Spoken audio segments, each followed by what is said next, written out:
Bene data bakundwa b'umwami Yesu Kristo, mwese abakurikira izi nyigisho tubahaye ikaze mu biganiro bya Saveur Divine. Ibi biganiro mu bitegurirwa n'abavugabutumwa bwiza batandukanye, akaba ari umuhamagaro ugendera ku ijambo ry'Imana byanditse mu gitabo cy'ubutumwa bwiza uko bwanditswe na Matayo ibice 24 umurongo wa 14. Kandi ubutumwa bwiza bw'ubwami buzigishwa mu isi yose ngo bube ubuhamya bwo guhamiriza amahanga yose, nibwo imperuka izahera ko ize. Ibi biganiro mubikurikira ku channel ya YouTube yitwa Saveur Divine. Tubifurije kugubwa neza. Imana Data ari nayo So ibaha umugisha.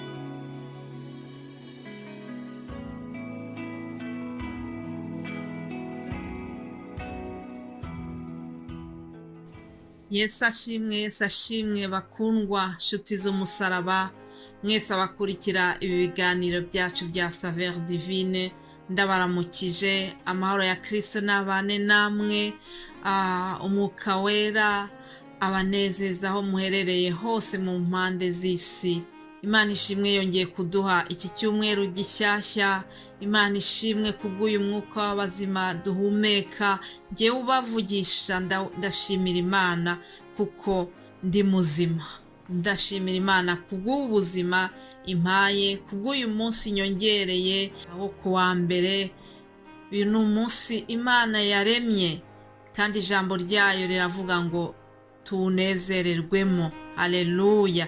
Rero uyu munsi Imana yakuremeye wowe nanjye unyumva, reka tuwishimiremo, duhimbaze Imana yacu kuko yabikoze bikemera. Imana ishimwe cyane. Muri kumwe nanjye Immaculée Nyiraneza mu kiganiro Saveur Divine. Saveur Divine ni ikiganiro kigamije kwamamaza ubutumwa bwiza mu mahanga yose nk'uko tubyumva muri introduction y'iki kiganiro. Ushobora kuba wumva iki kiganiro ukibaza utese ubutumwa ntitubwumva hirya no hino, ese ni ngombwa ikindi kiganiro kivuga butumwa ko hariho ibiganiro byinshi? Reka ngusubize ijambo Yesu yavuze muri Luka igice cya 10, muri Luka igice cya 10:30 ibanza. Handitse ngo hanyuma y'ibyo umwami Yesu atoranya abandi 70, atuma babiri ngo bamubanzirize bajye mu midugudu yose naho yendaga kujya hose. Arababwira ati, ibisarurwa ni byinshi ariko abasaruzi ni bake. Nuko mwinginge nyiri ibisarurwa ngo yohereze abasaruzi mu bisarurwa bye. Haleluya. Ndashimira Yesu yuko yohereje abasaruzi. Muri iki gihe ushobora kuba wibwira ngo abasaruzi ni benshi, ariko ngira ngo nkubwire nk'iri jambo Yesu yavuze ati ibisarurwa ni byinshi ariko abasaruzi ni bake. Ndashimira Yesu ko mu basaruzi nanjye yashyizemo. Ndamushimira yuko yandebye akangirira icyizere akantuma gusarura mu murima we. Imana ishimwe. Nawe aho uri umfashe gushima Imana. Uyu muhamagaro wo kuvuga ubutumwa bwiza muri Saveur Divine ndawushimira Imana. Ndashimira Imana kandi ku bwanyu mwese abashyigikiye uyu muhamagaro, abashyigikiye ivugabutumwa rinyura muri iki gikorwa. Imana ibaha umugisha. Hari benshi mudushyigikiye, hari benshi munyohereza amamesaje yo kunkomeza, hari abashyigikiye iki gikorwa batanga uburyo bwabo, kuko ivugabutumwa iryo wabona ryose naho ryaba rigaragara nk'aho ari ritoya, ariko hariho uburyo busabwa. Ntabwo amavideo mureba ari ikintu gikorwa kuri gusa, oya, hariho un coût financier ijya muri iki rivugabutumwa. Ibyo rero ndabishimira Imana yuko ikomeje kumpa uburyo bwo kubikora, kandi ni ukuri nzi neza yuko izakomeza kwagura iki gikorwa ikagihagararira, kuko ni umurimo wayo. Ntabwo ari inyungu z'umwana w'umuntu, ntabwo ari inyungu zanjye we Nyiraneza Immaculée ubavugisha, oya, ni inyungu z'ubwami bw'Imana. Kandi uyu mwami dukorera ahemba neza, mumushimire. Uyu mwami naramubonye ukuntu anyitayeho, uyu mwami w'abami ni ukuri ndamushimira, ntacyo namuburanye. Umwami Yesu naramubonye ukuntu yantabaye mu gihe cy'uburwayi, umwami Yesu ntacyo namuburanye. Mushimire Yesu kuko ari umwami mwiza, ntawamwiringiye ukorwa n'isoni. Imana ishimwe kuko yabanye nanjye ndetse ikabana namwe mwese. Imana ikomeze uduhane umugisha kandi iduhe inzara n'inyota byo kuyikorera mu gihe tukiri muri ubu buzima. Haleluya.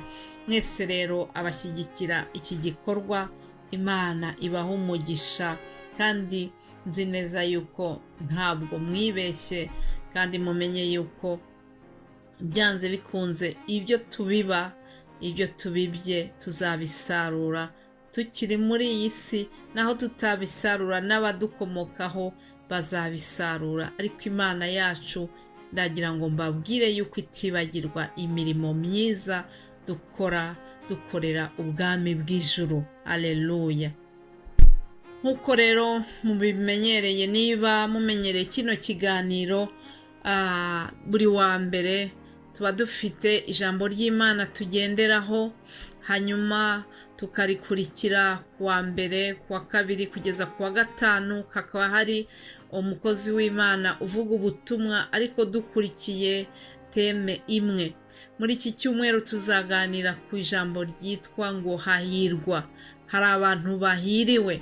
Abantu bahiriwe tubabona muri Matayo, ariko mbere yuko tubareba bariya bo muri Matayo, ndagira ngo dusome ijambo ryo muri Zaburi ya mbere rivuga ngo hahirwa umuntu udakurikiza imigambi y'ababi, ntahagarare mu nzira y'abanyabyaha, ntiyicarane n'abakobanyi, ngo ahubwo amategeko y'Uwiteka niyo yishimira, kandi amategeko ye niyo yibwira ku manywa na nijoro. Uwo azahwana n'igiti cyatewe hafi y'umugezi, cyera imbuto zacyo igihe cyacyo, ibibabi byacyo ntibyuma, icyakora cyose kizamubera cyiza. Imana ishimwe. Nshuti bavandimwe mwese abakurikiye iki kiganiro, muri iyi si hari ibyo tujya tureba tukumva turabyifuje, hari ibyo abantu bareba bakabishingiraho bakumva yuko ababirimo ari abahiriwe. Ushobora kwicara ukavuga uti hahiriwe kanaka ko agenda muri V8, hahiriwe kanaka kubera yuko afite inzu nziza impande ya Tanganyika, hahiriwe kanaka kuko yabonye visa yo kujya muri Canada. Hari ibintu abantu b'isi tujya turebaho twabigenderaho tukavuga ngo ababirimo cyangwa se ababifite ngo barahiriwe, ngo ni abatunzi. Ariko biriya byose turebesha amaso, ibyo umwana w'umuntu ashobora kureba akabyita yuko ari byo bitanga amahirwe cyangwa se umunezero mwinshi, le bonheur, ziriya byose tureba tukaba twibwira yuko ari byo bitanga le bonheur, Yesu we yarabirebye arabisuzugura. Bibiliya irabireba ikabikuba na zero, ahubwo ikongera ikatuzanira abahiriwe abari bo. Mu iki gice cya mbere cya Zaburi twabonye abahiriwe yuko ari abantu bitondera amategeko y'Uwiteka, ari abantu baticara mu nteko y'abaneguranyi, abakobanyi. Ngo hahirwa umuntu uticarana n'abakobanyi, ngo ahubwo amategeko y'Uwiteka niyo yishimira. Umuntu wishimira amategeko y'Uwiteka ngo niwe uhiriwe. Ngo kandi amategeko ye niyo yibwira ku manywa na nijoro. Utekereza ku mategeko y'Uwiteka ku manywa na nijoro, nguwo uwo Bibiliya yita ko ahiriwe. Hanyuma Bibiliya ikatubwira ngo uwo muntu ngo azahwana n'igiti cyatewe hafi y'umugezi, cyera imbuto zacyo igihe cyose, ibibabi byacyo ntibyuma, ngo icyo azakora cyose kizamubera cyiza. Aleluya. nshuti wowe unyumva, urashaka ko icyo uzakoraho cyose, icyo uzagerageza cyose kizaguhira kikakubera cyiza? Ngiryo rero ibanga kugira ngo icyo ugerageje cyose kikubere cyiza. Muri Bible y'igifaransa bavuga ngo tout ce qu'il fait lui réussit. Niba ushaka la réussite mu byo ukora, ushaka le succès mu byo ugerageza, ngiri ibanga aho riri kw'aya magambo twasomye muri Zaburi ya mbere umurongo wa mbere kugeza ku wa 3. Yesu nawe igihe kimwe ari kwigisha yatanze arongera atubwira abantu bahiriwe abari bo. Matayo mu gice cya 5 umurongo wa mbere kugeza ku wa 7 tubonamo abantu bahiriwe banyuranye. Ntabwo ndi bubasome kuko n'amagambo tuzaganiraho muri iki cyumweru, gusa narinje nje kukubwira ngo abahiriwe muri Bibiliya ntabwo ari bo bahiriwe muri iyi si. Hahirwa abakene mu mitima yabo, kuko ubwami bwo mu ijuru ari ubwabo. Haleluya.